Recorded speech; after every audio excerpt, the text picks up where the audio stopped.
દહેગામ શહેરમાં ઓડાની ટીમ દ્વારા police station વિસ્તારમાં જેસીબી મશીનો વડે ડિમોલેશનની પ્રક્રિયા હાથ ધરી ગેરકાયદેસર દબાણો દૂર કરવામાં આવ્યા. દહેગામ શહેરમાં દિન પ્રતિદિન ટ્રાફિકની જટિલ સમસ્યાના નિરાકરણ અને ટાઉન પ્લાનિંગ ટીપી રોડને 12 મીટર સુધી પહોળો કરવાના હેતુથી Ahmedabad urban development authority AUDA દ્વારા આજે વહેલી સવારથી જ કડક કાર્યવાહી હાથ ધરવામાં આવી હતી. ચુસ્ત પોલીસ બંદોબસ્ત વચ્ચે હાથ ધરાયેલી આ ઝુંબેશમાં કરોડો રૂપિયાની કિંમતી સરકારી જમીન પરથી ગેરકાયદેસર દબાણો દૂર કરવામાં આવ્યા છે. ઔડાની ટીમ દ્વારા પોલીસ સ્ટેશન વિસ્તારમાં જેસીબી મશીનો વડે ડિમોલેશનની પ્રક્રિયા હાથ ધરાઈ અંદાજે 12 જેટલા કાચા પાકા મકાન અને ગલ્લાઓના ગેરકાયદેસર દબાણો તોડી પાડવામાં આવ્યા. ડિમોલેશન દરમિયાન સ્થાનિક મકાન માલિકો અને તંત્ર વચ્ચે ઉગ્ર બોલાચાલી અને ઘર્ષણના દ્રશ્યો સર્જાયા હતા, પરંતુ પોલીસ કાફલો હાજર હોવાથી કામગીરી અવિરત ચાલુ રહી હતી.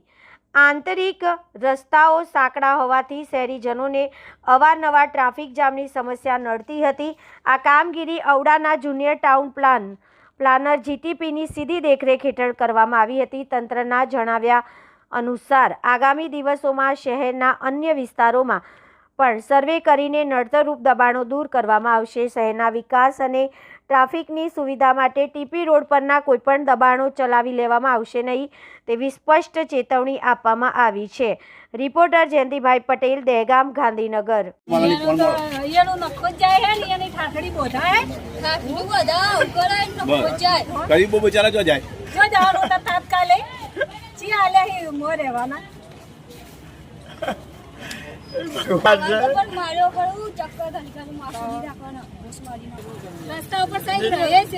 નિરાધાર અને રસ્તા પર છે, સરકારી જમીન છે, મ્યુનિસિપાલિટી અહીંયા રહે છે સાહેબ. 80 વર્ષથી અમારું ઓધા નથી. કેટલા વર્ષથી રહો છો તમે અહીંયા આગળ? 80 વર્ષથી. મારા દાદા બાપા રહેતા હતા. બચ્ચા सब है गरीबों ने यहाँ का लाखे भाई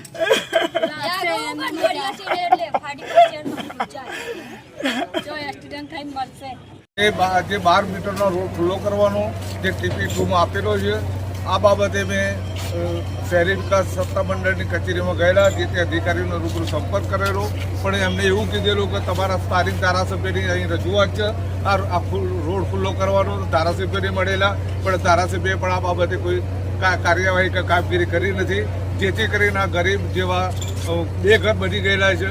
એ એના માટે જવાબદાર ત્યાં ગામના ધારાસભ્ય છે અને અહીંના ચૂંટાયેલા ભાગના પ્રતિનિધિઓ પણ એમનો સહકાર, ગામના લોકોને સહયોગને સહકાર આપ્યો નથી. તો માટે ઓપરેશન છે મારે 4 છોડીઓ છે, 1 છોડી ગોડી બેરી ભૂંગી છે, મારો કોઈ આરો આસરો નહીં. આવો છોકરો મારો મજૂરી કરી રહીને મારું ઘર ચલાવે અને સાહેબ અમારું ઘર પાડી નાખ્યું. કોઈ આધાર નહીં સાહેબ, કોઈ આધાર નહીં સાહેબ. પણ ભાઈ નાખો મને ઝેરની બાટલી આલો સાહેબ, મારા છોકરા લડવું પડી. સરેઆમ ખુલ્લેઆમ દબાણો છે અને આ ટ્રાફિકની સમસ્યા છે. દરરોજ આ ટ્રાફિકની સમસ્યાના હિસાબે 2-3 દિવસ એક્સિડન્ટ થાય છે, જાનનું જોખમ થાય છે. તેવા સરકારને કશું દેખાતું નથી. અને આ એક ગરીબ 70-80 વર્ષથી સમજીઓ રહેશે બિચારા, બરોબર. અને આ જાહેર માર્ગ ઉપર કશું સાહેબ કોઈ અવરજવર છે નહીં. આખા દિવસના 5 વાહનની અવરજવર છે નહીં. અને પેસિફિક કોકના કહેવાથી આ સરકારના માણસો હાલની પોઝિશનમાં ગરીબોને હેરાન પરેશાન કરે છે. અને જે કંઈ કરવામાં આવ્યું છે એ પેસિફિક સુમેરુ અમીનના કહેવાથી કરવામાં આવ્યું છે, અને એને જ આ દબાણ તોડાવડાવ્યું સાહેબ. એટલે મહેરબાની કરીને આ દહેગામની જાગૃત જનતાને જણાવવાનું કે ભાઈ આવા માણસોને દહેગામમાં કોઈ જગ્યાએ હોદ્દા ઉપર બેસાડવાની જરૂર નથી. આ જે ગરીબી કી હાય કભી ના ખાલી જાય, મુએ ઢોર કે ચામ છે લોહા ભસ્મ જાય. એક વ્યક્તિને ખુશ કરવા માટે 999 માણસને આજે નારાજ કર્યા છે, બાકી અને ગરીબ હોણા કર્યા છે. આ ગરીબની હાય